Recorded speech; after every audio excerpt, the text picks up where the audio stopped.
someone says something kind about you. Maybe they tell you your work is impressive. Maybe a friend says you handled something really well. Maybe a stranger compliments something you made, and you hear it. You say thank you. You might even smile.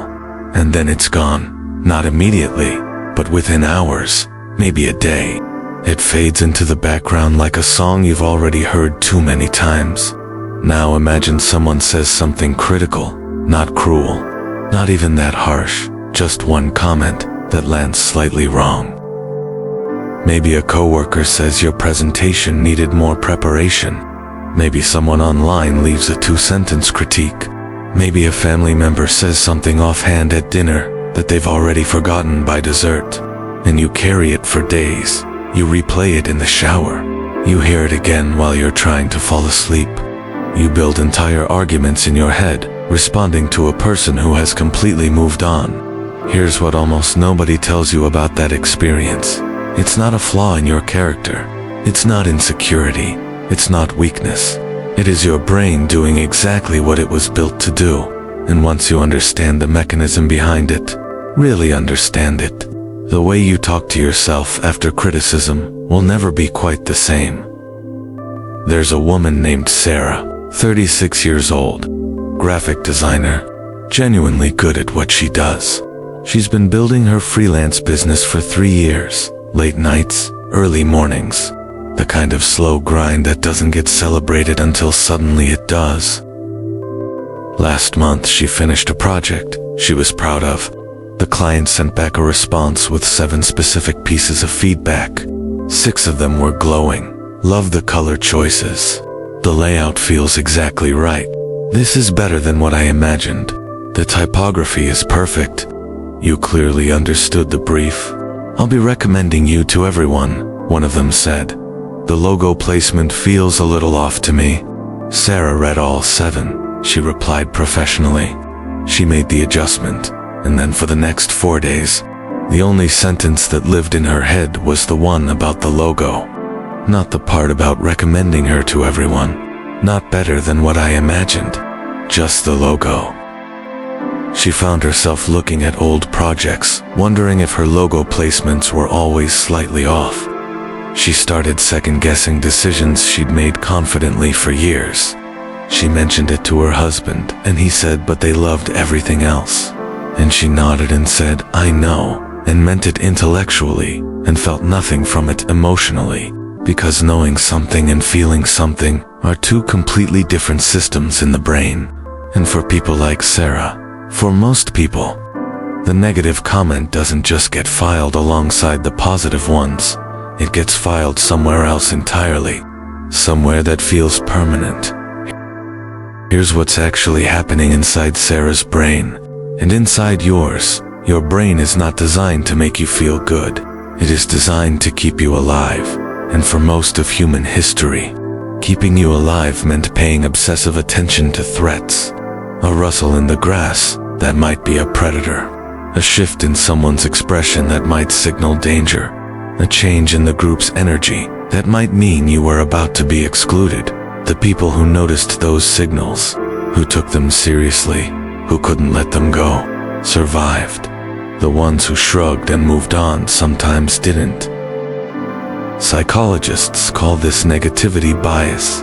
The brain's built-in tendency to register negative experiences more deeply, process them more thoroughly, and store them more durably than positive ones. Neuroscience research suggests that negative experiences activate the amygdala, your brain's threat detection system, more intensely than positive experiences of equal size. In practical terms, this means a single critical comment can produce a stronger neurological response than 6 genuine compliments. Not because the compliments aren't real, but because your brain categorizes them differently. Compliments get filed as pleasant but non-urgent. Criticism gets filed as potential threat. Review immediately and repeatedly. But here's the layer that most people never hear about. It's not just about survival. It's about identity. Positive feedback confirms what you already hope is true about yourself. But criticism introduces a possibility you haven't fully closed the door on. What if they're right? And that question, That tiny, unresolved crack is what your brain cannot leave alone. It's not the criticism itself that loops. It's the uncertainty the criticism creates, because your brain treats unresolved questions the same way it treats unresolved threats. It keeps the file open. It keeps reviewing the evidence. It keeps running the same search, trying to find a definitive answer that will finally let it close the tab. And here's what makes it even harder for people like Sarah. The more you care about something, the more your identity is invested in your work, your relationships, your choices, the deeper criticism lands. It's not that sensitive people are weaker. It's that they've put more of themselves into the thing being evaluated. The criticism doesn't just touch the work. It touches the person who made it. Here's where this stops being just an explanation and starts being something you can actually use. The first thing worth understanding is this. The fact that a negative comment stays with you longer than a compliment doesn't mean the negative comment is more true. It means it triggered a stronger neurological alarm. Those are not the same thing. Your brain's filing system is not a truth detector. It's a threat detector. And threat detectors are calibrated for survival, not for accurate self-assessment. So the next time you catch yourself replaying a criticism, while 10 genuine compliments sit untouched in your memory, try asking yourself one question. Is my brain reviewing this because it's important, or because it feels dangerous? That single distinction creates space between the signal and the story you build from it. The second thing worth sitting with is this. Not all criticism deserves equal weight, and your brain gives it equal weight anyway, sometimes more. A 2-sentence comment from someone who spent 30 seconds on your work gets the same neurological red flag as feedback from someone who knows you deeply and genuinely wants you to grow. Learning to consciously filter the source before you process the content is one of the most protective things you can do for your own mind. Ask yourself, does this person know what they're talking about?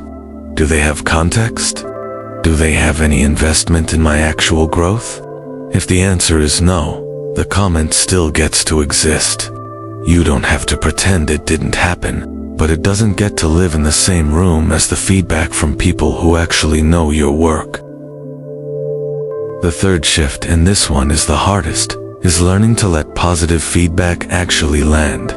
Most people process compliments the way they process background noise. They register it. They move past it. But the brain can be retrained slowly, deliberately, to hold positive experiences longer. Psychologists call this savoring. When someone says something genuinely kind about your work, your character, your effort, pause. Don't deflect. Don't immediately find the caveat. Just sit with it for 30 seconds longer than feels comfortable. Let your nervous system actually receive it, because the brain strengthens what it repeats. And if you only ever let the criticism repeat, that is the voice that gets louder over time. So the next time you find yourself lying awake, replaying the one thing someone said that stung, while 10 other people's kindness sits somewhere you can't quite reach, don't shame yourself for it. Your brain is doing its job. It has always done its job. It learned early that missing a threat costs more than missing a compliment, and it has been protecting you that way ever since. But here's what it couldn't have known when it built that system. You are not in survival mode anymore. The logo comment is not a predator. The offhand dinner remark is not a signal that you're about to be cast out. You are allowed to update the system, not by forcing yourself to stop feeling criticism, but by consciously, deliberately giving the good things a longer place to stay, one moment at a time. One genuine piece of feedback held 30 seconds longer than usual. One compliment allowed to land without immediately being dismissed. That is not toxic positivity. That is retraining a brain that was built for a world that no longer exists, and teaching it to live in the one that does.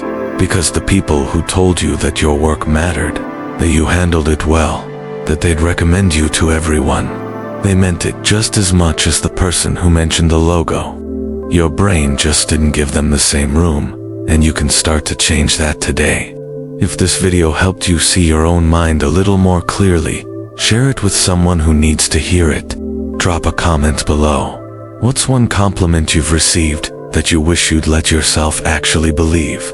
And if you want more videos on the psychology of why you think and feel the way you do, subscribe. New video every week. I'll see you in the next one.